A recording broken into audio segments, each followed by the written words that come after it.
जन्नत की पुकार में आपका स्वागत है। दिल्ली सीएम रेखा गुप्ता ने डॉक्टर श्यामा प्रसाद मुखर्जी को दी श्रद्धांजलि। क्या कहा, सुनिए। भारतीय जनता पार्टी की दिल्ली इकाई आज डॉक्टर श्यामा प्रसाद मुखर्जी की जयंती के मौके पर प्रदेश भर में बूथ स्तर पर कार्यक्रम आयोजित कर रही है। इस कार्यक्रम में मुख्य अतिथि के रूप में दिल्ली की मुख्यमंत्री रेखा गुप्ता और केंद्रीय रेल मंत्री अश्विनी वैष्णव शामिल हुए। इस दौरान दिल्ली की मुख्यमंत्री रेखा गुप्ता, केंद्रीय मंत्री अश्विनी वैष्णव सहित समस्त भाजपा नेताओं ने डॉक्टर श्यामा प्रसाद मुखर्जी के स्टैच्यू पर पुष्प अर्पित कर उन्हें याद किया। इस दौरान पार्क में पेड़ भी लगाए गए। दिल्ली की मुख्यमंत्री रेखा गुप्ता ने कहा कि देश को आज़ाद करने में लाखों स्वतंत्रता सेनानियों ने बलिदान दिए, लेकिन आज़ादी के बाद अगर देश को सही रूप से चलाने के लिए बलिदान दिया तो वह श्यामा प्रसाद मुखर्जी थे, जिन्होंने केंद्र में मंत्री पद को छोड़ दिया और जब कश्मीर की बात आई तो एक देश में दो विधान, दो संविधान नहीं चलेगा का नारा दिया। आज देश के सबसे ऊंची चोटी चिनाब पर वंदे भारत चलती है तो हम भारत दर्शन करते हैं। जो कश्मीर है वह हमारा है और जो हमारा है वह सारा का सारा है। एक संविधान पूरे देश में लागू है और एक तिरंगा पूरे देश में फहराने से रोकने वाला कोई नहीं है। सीएम रेखा गुप्ता की पूरी बात सुनिए। भारत माता की, भारत माता की। आज हम सब एक ऐसे योद्धा जिन्होंने देश की जड़ों में राष्ट्रवाद की भावना के बीज बोए। आजादी के बाद पहले जो एक धुन थी कि देश आजाद हो, आजाद हो, आजाद हो, लाखों स्वतंत्रता सेनानी देश को आजाद करने में लगे, जुटे मिटे। पर उसके बाद क्या? सरकार बन गई। सरकार देश हित में चले, जनहित में कार्य करे, इसकी चिंता यदि किसी ने की तो वो देश के ऐसे परोधा जिनका नाम माननीय श्यामा प्रसाद मुखर्जी, जिन्होंने देश को ये संदेश दिया कि राष्ट्र सर्वोपरि है, राष्ट्र सर्वोपरि, उसके आगे कुछ नहीं है। ना पार्टी, ना सरकार, ना स्वयं हित। जिन्होंने केंद्र सरकार में मंत्री पद को छोड़ दिया, ये देखते हुए कि ये वर्तमान सरकार, वो नेहरू सरकार देश हित में निर्णय नहीं ले रही थी, गलत निर्णय ले रही थी, इसलिए उन्होंने मंत्री पद तक छोड़ दिया। और जब कश्मीर की बात आई तो जो बात हमारे आदरणीय प्रदेश अध्यक्ष जी ने कही, वो बात उन्होंने कही कि एक देश में दो विधान, दो प्रधान, दो निशान नहीं चलेंगे। आज जो कश्मीर की चिनाब नदी पे बना हुआ दुनिया का सबसे बड़ा ब्रिज और उस पे बनाई हुई वंदे भारत, हमारे आदरणीय रेल मंत्री जी की बनाई हुई वंदे भारत जब चलती है, उसमें बैठ के हम सब लोग जो भारत दर्शन करते हैं, घाटी दर्शन करते हैं, पहले ये संभव नहीं था। आपको कश्मीर जाना है तो परमिट लेना पड़ेगा। जब ये आदेश शेख अब्दुल्ला सरकार के आए तो हमारे मुखर्जी जी ने कहा कि ये नहीं चलेगा। भारत एक है और वो पूरा का पूरा एक है।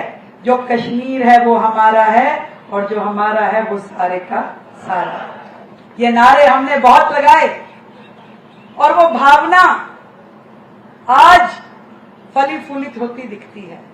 जब हम, जो मैंने कहा कि चिनाब के ऊपर रेलवे ब्रिज, दुनिया का सबसे बड़ा वंदे भारत ट्रेन में बैठ के कश्मीर की सैर करते हैं, उसमें एक मन में लगावत है, ये हमारा है, एक है, एक संविधान पूरे देश पे लागू है, एक निशान भारत का तिरंगा पूरे देश में फहराया जाता है।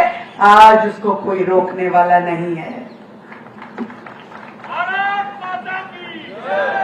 आदरणीय मुखर्जी जी के ये विचार, ये आचरण, ये हम सबको ग्रहण करने योग्य है। आज उनकी जन्म जयंती पे हम लोग मिलकर के सच्चे रूप में उनके दिखाए हुए मार्ग को आगे लेकर के जाएं। एज ए पॉलिटिकल पार्टी हम सब उनके दिखाए हुए रास्तों का अनुसरण करें। और आज जब देश में, दिल्ली में, अधिकतम राज्यों में भारतीय जनता पार्टी की सरकार है, तो हम सबको मिलकर के भारत की अखंडता के लिए, भारत के स्वाभिमान के लिए मिलके काम करना पड़ेगा।